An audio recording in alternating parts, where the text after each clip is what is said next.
need more of an introduction. As we go through tonight, feel free, do the hand raise or throw your questions in the chat as we're going. I'm fine answering them as we go along, or I can answer them at the end. I know we had the Facebook group chat going this afternoon, and so there's a few questions in there. I'm hoping to have time to get to those because they are not in my slide deck that I'm going to talk about, but we can totally discuss those as well. And then I'm going to share my screen. Oh, hang on. It's been a while since I've had to do this. Okay, I hope you all can see my screen. So we're gonna be talking about accountability tonight. And really, I gotta say accountability, I'm gonna look at it from I'm gonna start from a very broad, like how does this impact your entire company? And then we'll hone into how does this work within yourself and your everyday. And a lot of the information that I'm gonna be sharing tonight is from those books that I posted photos of in the event, the Facebook event yesterday. And so I have some snapshots from pictures in the book that I think are great things. A lot of it is also just I've been doing a lot of boundaries work for myself personally over the past 2 years. And that's where accountability has played out in a lot of ways for me as well. And so definitely, it's all a learning process. And sometimes we screw up. This is the big thing that I always try to remember too. Sometimes we screw up. Sometimes we let our boundaries down. Sometimes we let our accountability slack. It's okay. It's okay. We're just gonna get back on track. And so that's part of, some of the tips and tricks too, of like when you're starting to feel like, I was writing a blog post about decision fatigue today, and like taking steps back and thinking about when do I start realize I'm going down these paths of burnout or feeling like I'm totally off course. And so those are, again, back to accountability and how can we use all these aspects into helping us feel like we're being our best, whatever that means, in our daily experiences. So the first question I have for everybody, and you're welcome to throw it in the chat or unmute yourself and respond, but what does accountability mean to you?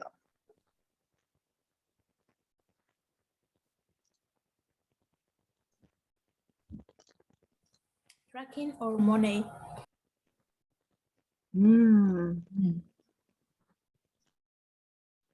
Tracking of money. Is that what you were? Okay. Yes. Absolutely. Yeah. That's a big accountability, man. You fail on that one. It's like,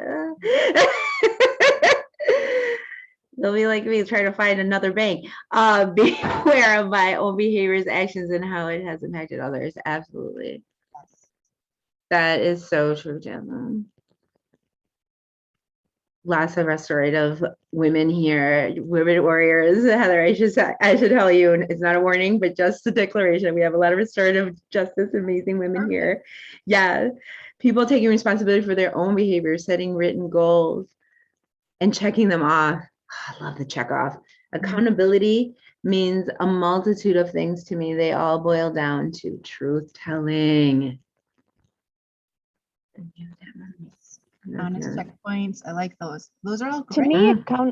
To me, accountability would be trying to talk to people about how their behaviors and their actions affected you or those around you or those that you love. Yep, I agree. Awesome. So when I looked up, what are the Webster Dictionary definitions, and they had 3 different ones. It's the quality or state of being accountable, which I found hilarious. You're going to use the word in the definition. That's like rule breaking right there. Acceptance of responsibility for one's actions, following up on promises you make for others. So a lot of what we've all been saying.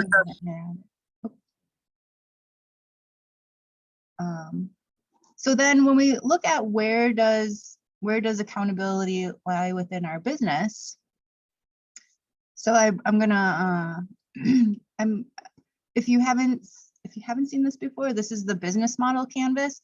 So a lot of times when we work with entrepreneurs, we'll either look at a business model canvas or a business plan. I like the business model canvas a lot more than a business plan. I think a business plan, first of all, by the time you get it all written out and all those paragraph formats, something's going to change. So it really, I like the canvas because, and I always tell people, like, use pencil when writing on your canvas, because things are going to change. Look at what the last 2 years have done for all of us. Things are going to change on the daily in a lot of ways as to how are we being held accountable? How are we making sure we're withholding those promises within our work and personal lives? And how are we making change and adaptations for that as well? So within that value proposition section within the business model canvas, that's really your promise to your customers or clients. Your value proposition is what sets you apart and makes people want to come to your company or use your company services because of that promise that you're making for them. So that's like the why. So then the the why is in with your value proposition of why you do what you do and why is that important. Your key metrics, that's how do you meet your promise. That is literally the how. So your key metrics are your measurements of how you're fulfilling your promise. So, within Doyenne, our promise is that we're serving women and marginalized gendered entrepreneurs. Our key metrics are looking at either our demographic stats or what work are we doing within the community to show that we're serving those populations that we claim to be serving. Your promise or your how you are held accountable also comes across in your brand. And Arcela, you mentioned that next week's workshop is all about branding as well. So I feel like this is also, without even knowing it, kind of ties well together. So your brand is really, your mission statement, your vision statement, those guiding principles or values, what you really are your core values, what you stand by within your company or organizations. And then looking at those strategies to accomplish the mission. So how are you using that promise within the work that you're doing to meet that mission statement? Then your target audience, and then it does go down into company team, and we're going to talk about that a little bit too. But while you're thinking about developing your company brand, this is an activity we do with the entrepreneurs in some Doyenne programming, is thinking about, they go through and answer all these questions when thinking about how do you identify your brand? So who are you talking to? What's the message? Why should your targets care? Why should they believe? How should they feel? How do you make a difference? What's the one word that defines your brand? So like in Doyenne, you hear audacious all the time, to the point where people are like, I'm sick of hearing audacious, but we use it a lot. What's the tone, and what insight inspires your brand? And then how will you and your staff live out that brand? So again, thinking about that company culture and how are you embedding that from the beginning. Unfortunately, what I see with a lot of startups is we just start going, and then we're forced to deal with some of these things because problems arise. And so when I'm working with the entrepreneurs, I'm always like, we need to look at these from the beginning, because it helps, again, set that foundation so that you feel comfortable and you also are meeting those promises, and your community or customers or clients can all hold you accountable to those promises that you're making. Things change, your brand might change, but your mission statement might change. All of the aspects of your company can change. But again, as those changes happen, how are you making sure that you're still delivering on those promises? Okay, so I mentioned we're going to continue to go granular. So we went from whole company, now looking at yourself within your company and your team members. And when I talk about team members, it's really thinking about everybody who's your entire support team that helps your company go. So that's, yourself, if you have staff or employees, interns, any contractors, volunteers, if you have a board, your board or advisory members, and then your service providers. So like I work hand in hand a lot of times with our accountant, and we have our legal team, especially for the Evergreen Fund. But, you know, like making sure that they're on board and being held accountable by who we serve, but then also holding us accountable to make sure that we're doing what's right within our company and living by those promises and that brand that we've created. When you work with your team, you know, especially within that internal team, so your staff, employees, and interns or volunteers who do work within the company, a lot of time you're trying to figure out how do you use your work time. So my list looks kind of light this week, but I'm a huge task manager, like task list. I love my to-do list. So every week I have my to-do list. Some people don't respond well to to-do lists. So, but thinking through how are you making sure you're using your time effectively, that also means that's pointing you in positive direction so that you're not just spinning or feeling like I put in a full day's work, but what did I really accomplish? So really thinking about how are you working towards that accomplishing things. The book called At Your Best. All right, I'm going to preface.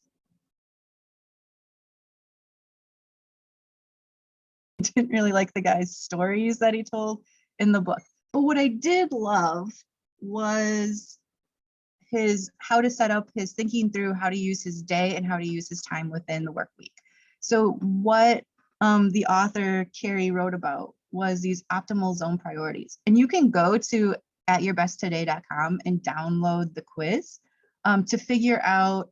It helps you think through, like, am I more of an early morning person or a midday person or a night owl for when I work my best? And then also breaks down like hourly. So I know that from 8 to 10 in the morning, I'm really in that yellow zone still. Even when I taught, I was still in that yellow zone. My first class of the day would always be like, oh, Miss Wentler's still waking up. Yep, that's right. I am still waking up. But then from 10 until about 2, I'm in my green zone. That's when I'm hammering through things to the point where I always forget to eat lunch every single day. I have to set a timer or put it on my calendar to remind me to eat lunch, because that's when I really feel optimized to be banging out my high priority work. And then I kind of noticed around 2, maybe 3 o'clock, I dip into my red zone. My red zone is where I'm just like, can I be done? What is something I can do to make me feel productive, but it's really like just checking the minimal things off the list. And then I notice, you know, I go back into my yellow, and between 6 to 8 p.m., I also am back into my green zone most days. So that's when I will again start really hammering out productive pieces that need to keep moving the organization or my job forward.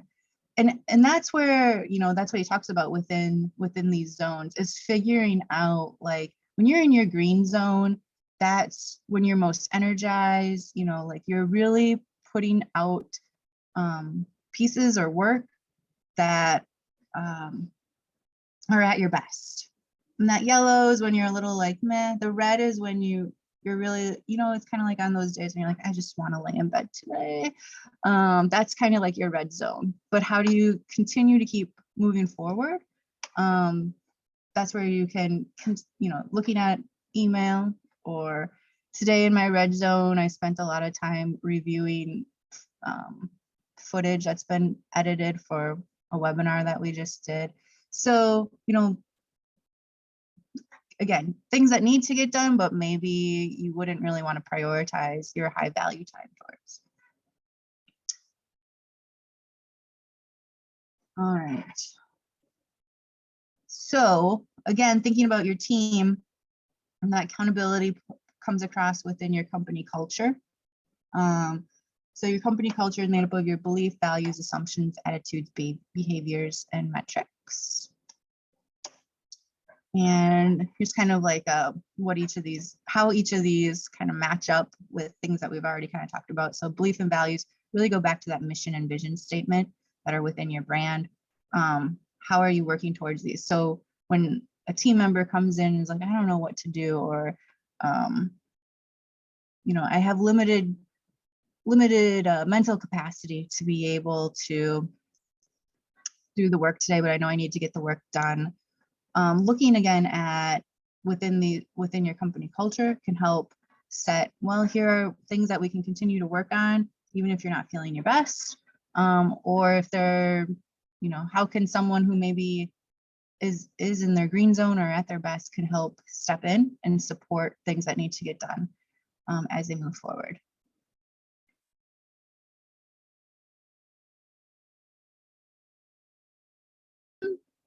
I mentioned, like, how can you involve others? So that's where having an accountability team, and your team can be internal, your team can be friends, your team can be strangers. As long as it's people that you trust and you feel like you can really be open and honest with, and that it's going to be well received, and that you feel like you're in a space where they will be supporting you along the way just as much as you're trying to support them. So on average, people who work with accountability teams, or accountability buddy is the other term I hear a lot, have a 20 to 25% overall work production increase. And while that might not feel like a whole lot, when you think of the average corporate employee who's putting in 8 hours a day, really only has 2 to 3 impactful hours within each day, having that 20 to 25%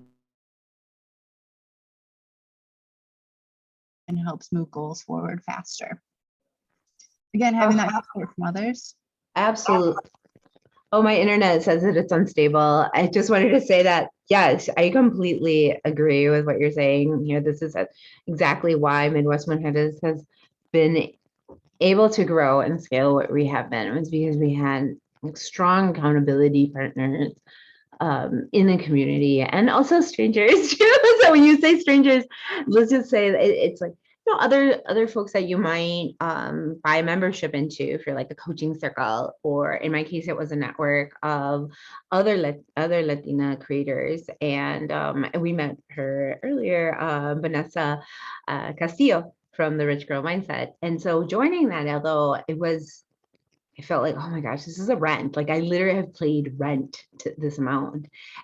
But I was like, the investment was like, it was definitely a trust situation, and like somebody that had trust. And just, so I'm kind of just wanting to share a little bit more on that, Heather, just because some of us might not know too, like, when are those relationships, appropriate, valuable, because there are some that people will just wanna just take your money for, or even, derail maybe your time too. And you don't want that either.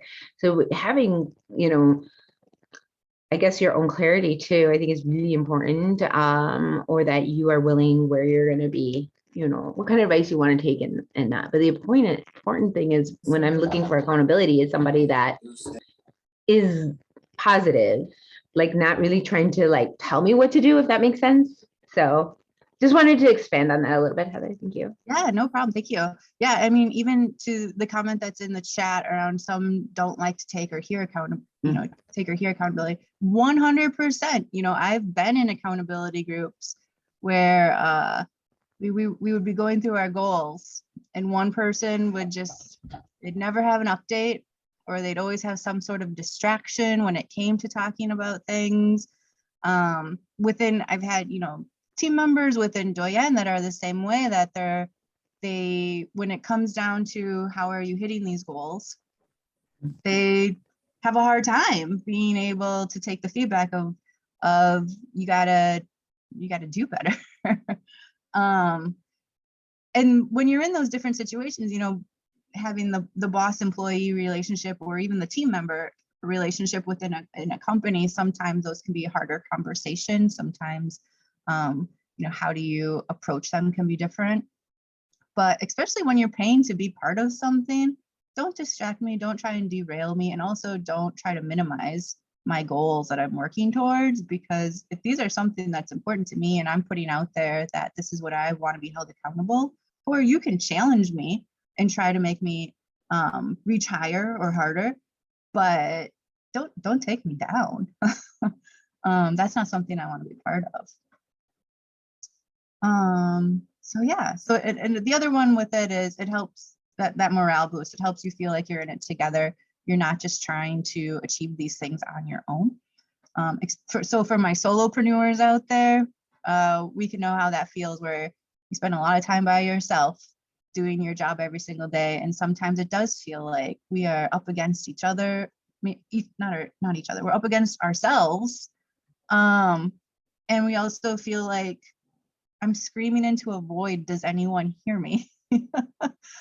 Some days as well. And so again, having those teams, having those communities to be able to support, uplift, and celebrate when you hit the goals and milestones, but also when, you know, we fail or we don't get as far as we want to. Just having other people in our corner and be like, it's okay. We're gonna keep trying. We're here to help you and move you forward. So one of the programs that we launched this year within Doyenne is our learning team program. And it goes right along with everything I've just been kind of talking about. So there's 4 different types of teams. This is my little sales pitch, and I apologize. I get even more awkward during these because I don't like doing them. So the learning teams, it's a minimum 6-month experience. You can choose to stay on after that 6 months. You either can choose to stay on, you can choose to transfer to a different team, or you can choose to leave the program. When you register, you can choose to be part of either one of the 4 groups, or you can say, I'm looking for multiples. So like one of the teams that we have going right now is accountability plus the GAB session group. So they meet twice a month. When they meet the first meeting of the month, they meet and talk about what are my goals for the month? How did I do on the last month? And then they meet 2 weeks later in the middle of the month for a GAB session where they, you know, go out for drinks, go for a walk. They went ice skating one day, or just hang out in a Zoom together and not talk about work, because that's something that people are always looking for as well.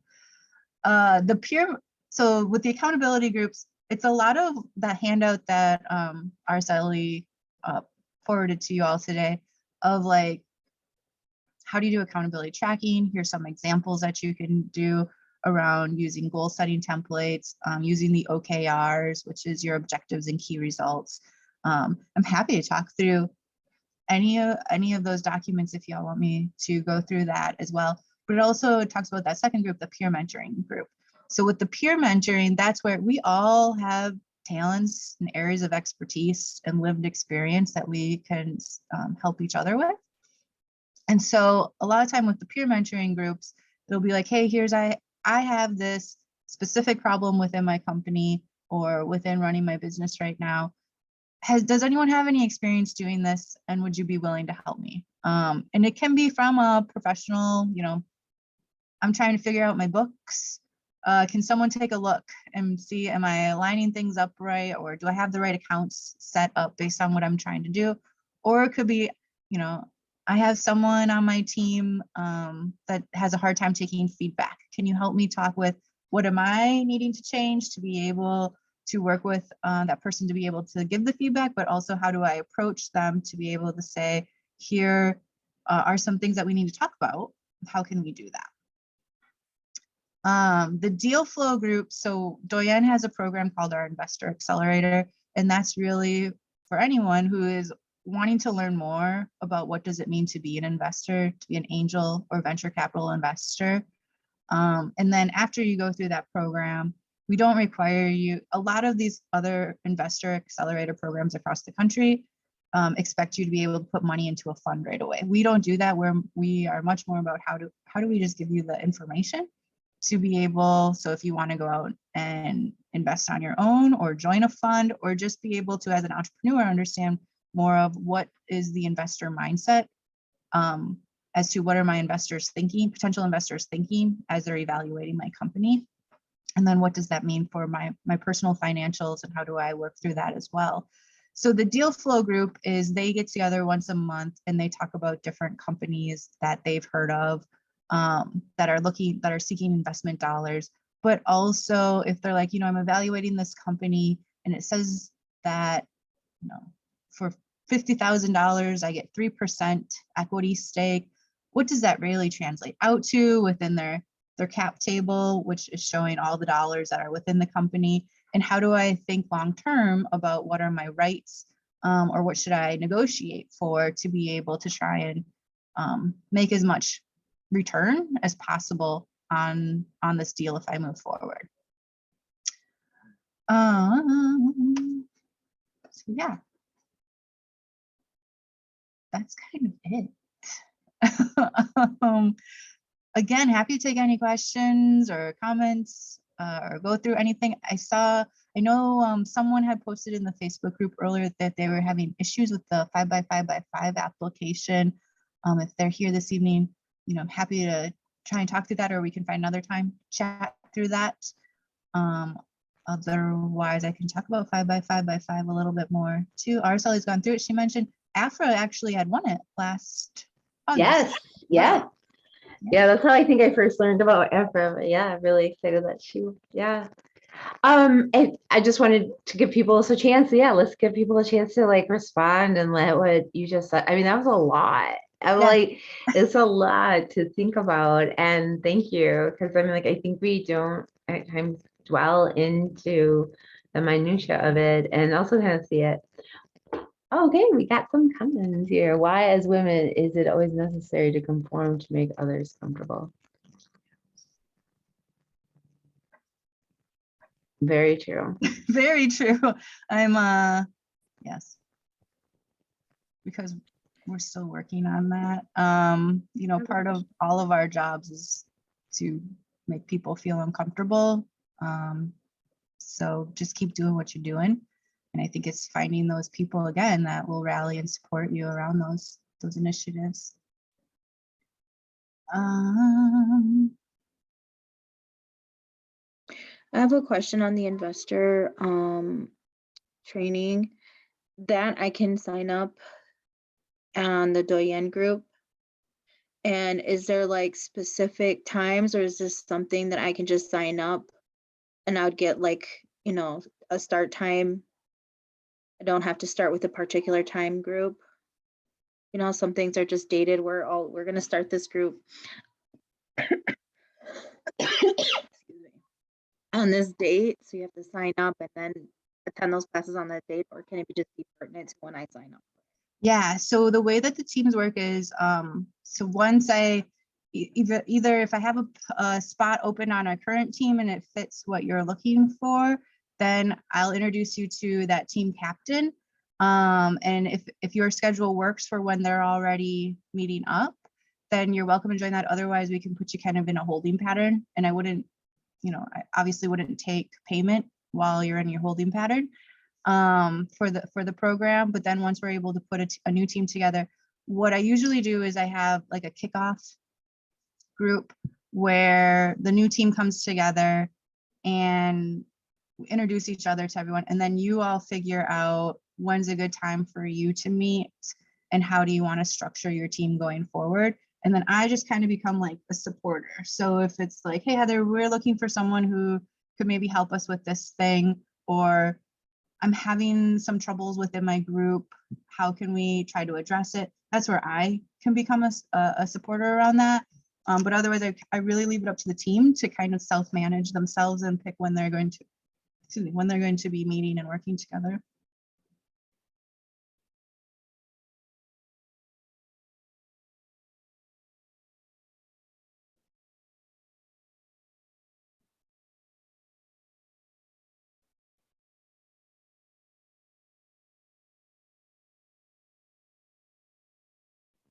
I really love that. I like this model that you have had.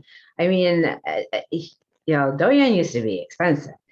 And this is such a great model of co-working, co-sharing our talents. I think you've really, thank you, Heather. I mean, I had to just say it because that's the type of person I am. Nobody would be here knowing that I'm not that type of person to say things. And it's like, but it's a good thing because that means that the organization, like you just said, you live that journey. You're like, there are times when you're going to have to change your mission, what it is, your canvas model, once just kind of figuring out who's your intended audience, or where you're going to scale, or what you're going to charge, or what is the ask truly. And so I think that is really important, that Doyenne and many and some other groups here have really made a concerted effort to walk that talk, and to be able to empower women locally and regionally too, because Doyenne's also in Milwaukee. Yeah.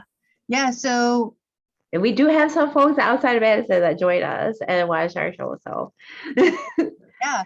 Yeah. So actually, so where Doyenne was in 2019 is a little different than where we are right now. We were moving more towards a physical scaling model of having Doyenne chapters. So we had established Doyenne Madison. We were getting Doyenne Milwaukee up and going, with the hopes of being able to expand into 5 more cities by 2023.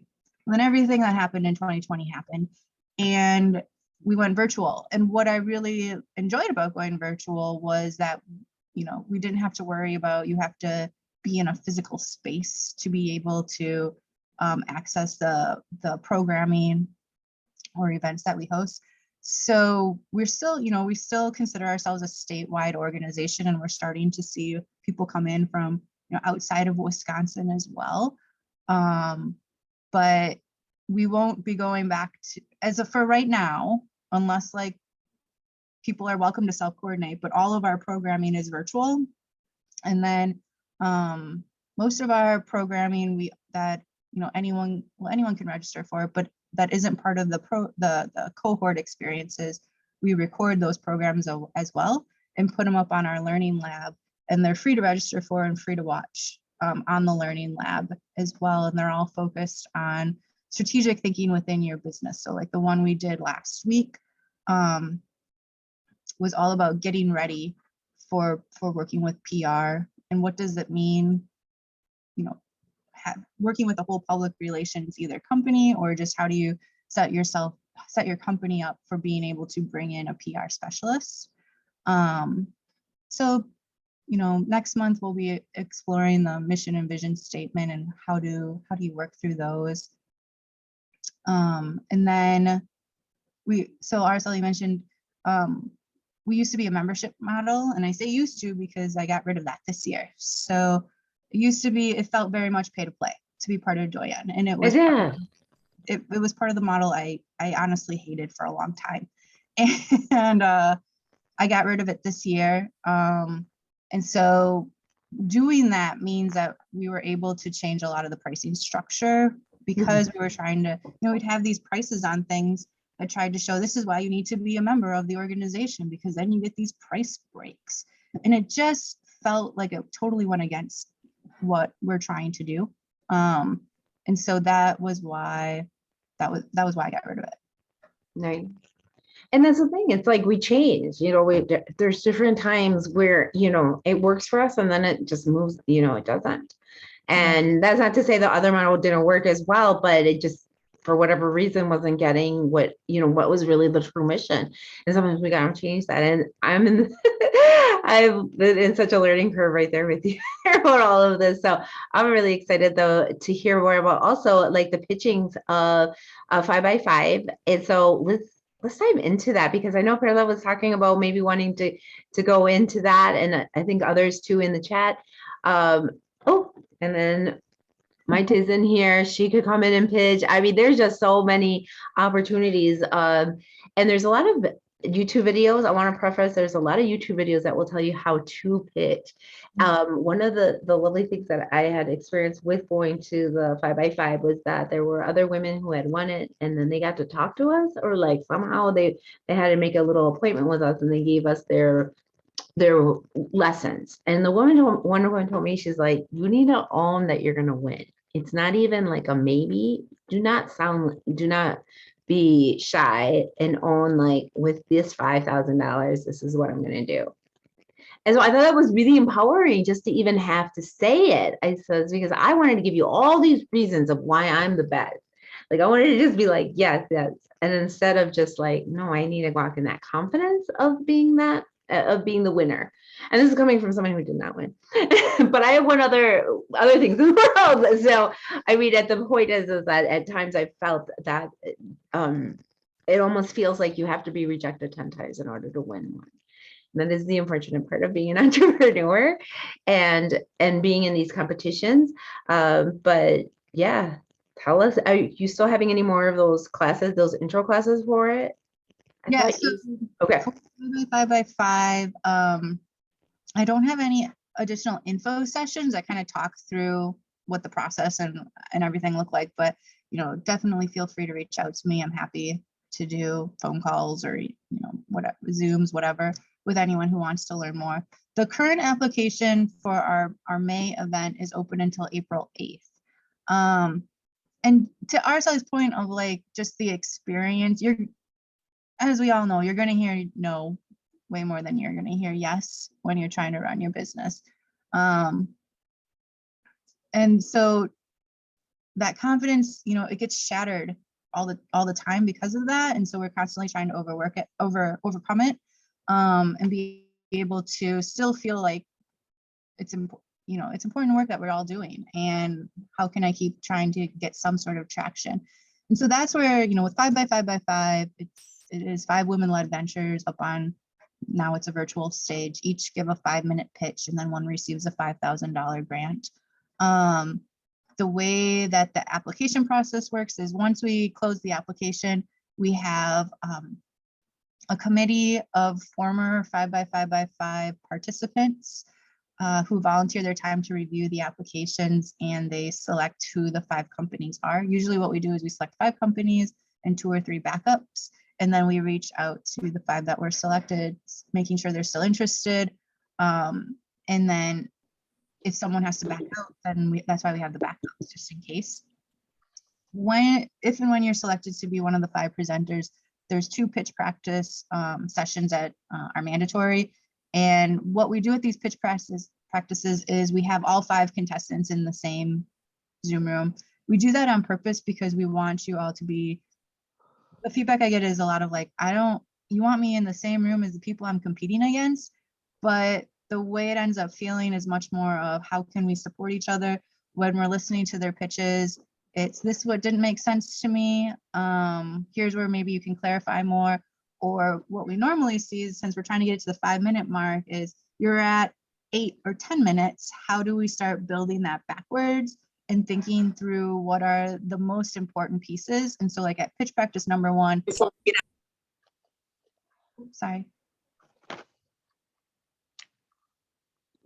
at pitch practice number 1, I usually just say, just go. I'm not going to tell you when you hit that 5-minute mark. I want to hear everything you have to say. Because then what that does for me and the other people in the room is help you figure out what are, maybe you're getting in the weeds or going too in detail in something. How do we take it back to that higher level and make sure that it's impactful? And by the second pitch practice, it's usually like small tweaks that we're reviewing to be able to be ready to go at the event. And so then at the event, there's a panel of judges. Usually we have at least 1 Doyenne board member. Usually there's a sponsor on that judging panel. And then we try to get either investors, other women entrepreneurs, or people from within the entrepreneurial ecosystem from across the state to sit on that judging panel. And the participants have all seen what they're being, what the judging criteria is beforehand. And that's what they're building their pitch off of. So there's no surprises to how the judges are evaluating what they're hearing them present on at the event. Then once the event is over, all 5 participants also get a 3-month coaching package. So they are able to meet with me bi-weekly. This just started 2 hours ago, in case you're like, why didn't I get this? This just started last year as well. All 5 companies also get that 3-month coaching package where I work with them for every other week to talk about accountability and goal setting, and also how are they following through on those strategic plans that they're setting and moving out into the public. So yeah, there's a whole list of all of the company, all of them that still are open and have websites are all hyperlinked as well, so you can go and see who else has presented. I mentioned so we have the May event. We also do an event every year in August as part of Forward Fest here in Madison. And so that application, so maybe you're like, you know what, May is not going to work out for me. Or you can apply for the May one. If you don't get selected, apply again for the August one. So that one the application is open the end of May. I mean, honestly, you can apply whenever. I just say like, whatever the deadline is, that's where I'm going to take those applications and that's what we're going to review. So I don't have my calendar up. It's like the second Friday of June is the deadline for the August event, 5x5x5 application. There's also at the bottom here a bunch of Q&A for, these are the frequently asked questions that we get for the event.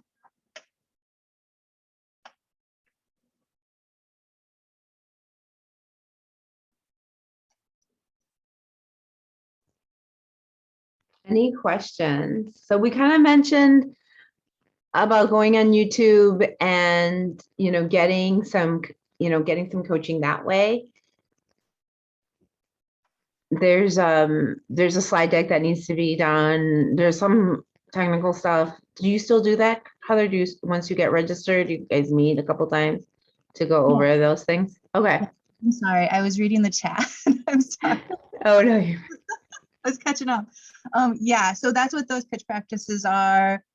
You're going to get, if you're selected, you get inundated with emails from me that have like, here's mock-ups, here's past videos of past presentation. So you can kind of see what the experience is like and what, how other people have presented their companies. Yeah, no, and it looks like even everyone wins. So now there's like coaching packages that are part of it as well. So that's amazing. That's amazing. You guys should really try. I mean, it doesn't need to be about tech. So a lot of times you see this business funnel for just like technology.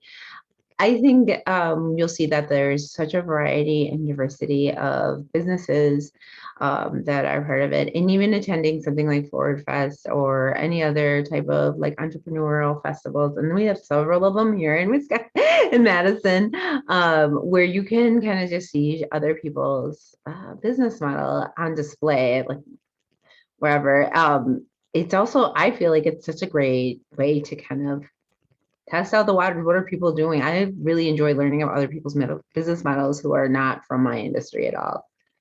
And they're doing something totally different. Like, I don't know, DNA testing. I think one of the ones that we were against, I think not for yours, but I also had done, I think the Forward Fest one too. And she was inventing something about like getting water to harvested places in desert areas. So it was just really interesting. And then some other people were like, something about just medical stuff. So anyways, it can be really inspiring and to see about other people. Anybody else have any questions for Heather about 5x5 or any questions about her about the program Doyenne? And what are some challenges that you see other entrepreneurs, like women entrepreneurs? I mean, obviously Doyenne's a focus on women. Like, what are the common things that you have seen that your organization has I think that documented? you've mentioned a couple of them, Araceli, just like am I considered an entrepreneur if I'm not in the tech or about? I think that's a huge problem that I continue to harp upon in the Madison region. And yeah, exactly. Lack of resources always, or, back to, you have to be able to have the money to be able to get those resources or have the connections to be able to qualify for a lot of things. It turns into, I mean, there's a reason that circle gets so small of when you have to be able to check all the boxes to be able to be considered legit or, viable. And that's, we talk about in Doyenne that we work with early stage scalable businesses. And a lot of people perceive that as meaning just tech or just investor track. And I'm like, nope, I think scalability really means if you want to turn this into, if you know, keep it as just yourself, but you want to increase your salary by double or whatever, that's scaling. Or I want to have two physical locations versus just the one, that's scaling. It's really trying to be much more open as to what is given credit to and what is recognized within our community, and we got a long ways to go.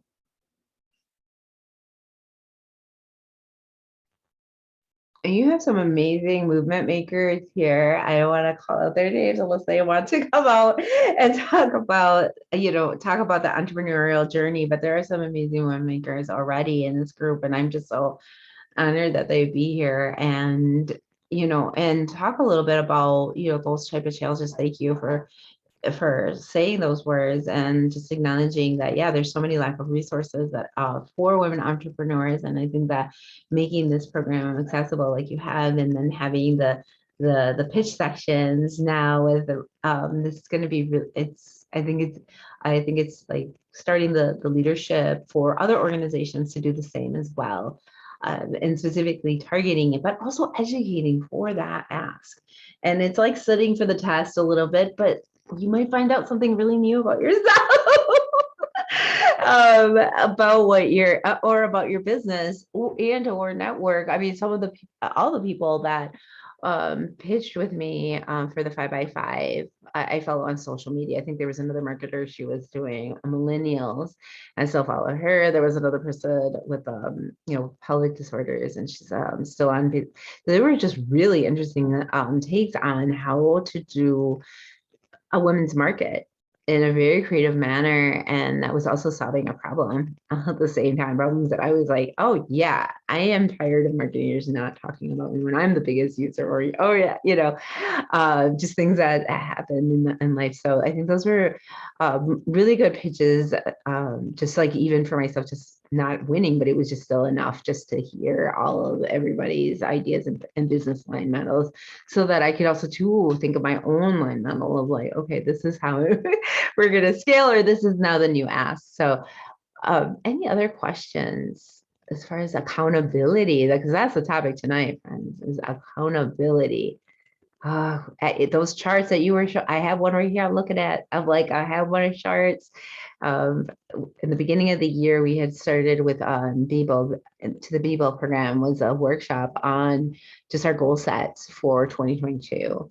And we walked everybody through a worksheet. And I still have that. And that class was like 2 weeks. And we spent close to 2.5 hours, spent everyone's workshop with everybody's goal setting and challenges. So I'm kind of wanting to revisit that group as well. So, and I think it goes, I mentioned this earlier, whenever you're doing a goal setting or accountability, things change. Yeah. So it shouldn't be, you shouldn't always, if you need to change your goal, it doesn't mean that you've screwed up or you've failed or anything like that. It's like you've recognized that this doesn't work. That's a huge hurdle to overcome, and to be able to say, I've recognized that this is not a priority either for me or my business or what my customers or clients want, and let's change that. And again, what I see too often is, because we get so in these tracked minds of, I got to keep just chugging, sometimes it's too late. So being able to recognize that early on and say, I got to change these things is a huge success from the jump. Yes, failing is actually can be a success because then that you just have to spend time more on it. You just do not spend any more time on it. Maite, you're scaling your business. I'll be seeing you doing all kinds of new things. Do you want to chime in a little bit about anyone? Go ahead. Yeah, I'm scaling my business. I opened the store 2 months ago. I'm doing pretty good now. Congratulations. Thank you.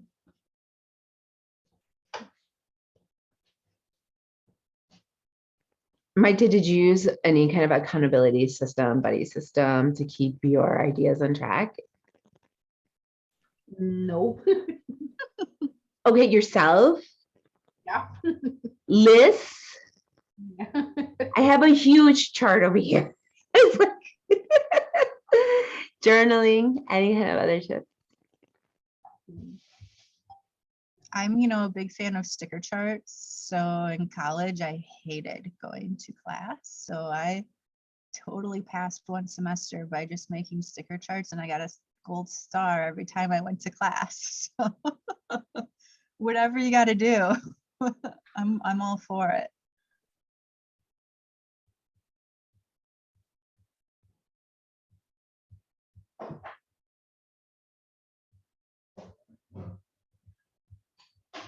Well, I'm totally that person that I never have the questions in the moment. I just want to make sure, everybody's welcome to reach out to me. I don't normally use Facebook Messenger as the primary conversation, but I do check it. So if you want to send me a Facebook message, perfect. Otherwise, I can throw my email in the Facebook group as well. And you're welcome to email me. And I'm happy to find time to talk more or answer any questions that way too.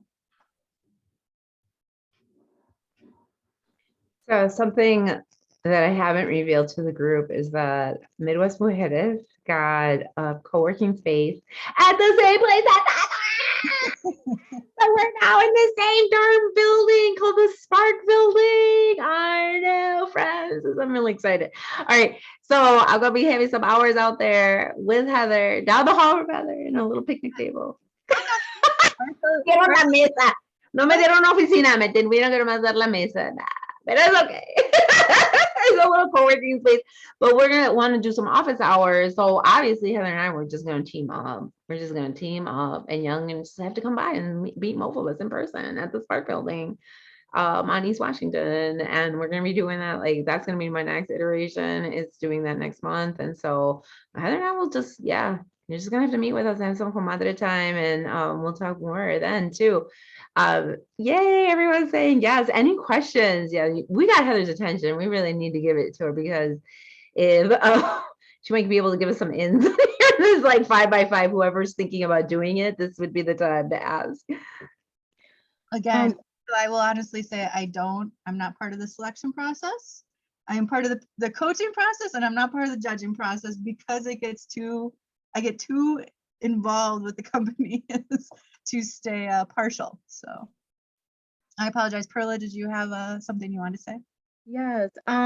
What tab on the web page did you get where I saw like a display?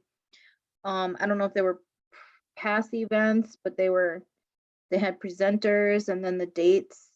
Yeah, so you can either just scroll right down the page, or we have those bookmarks towards right above a pitch event like no other. If you click on the past presenter, it'll toggle you straight down to where we've been doing this event since 2014.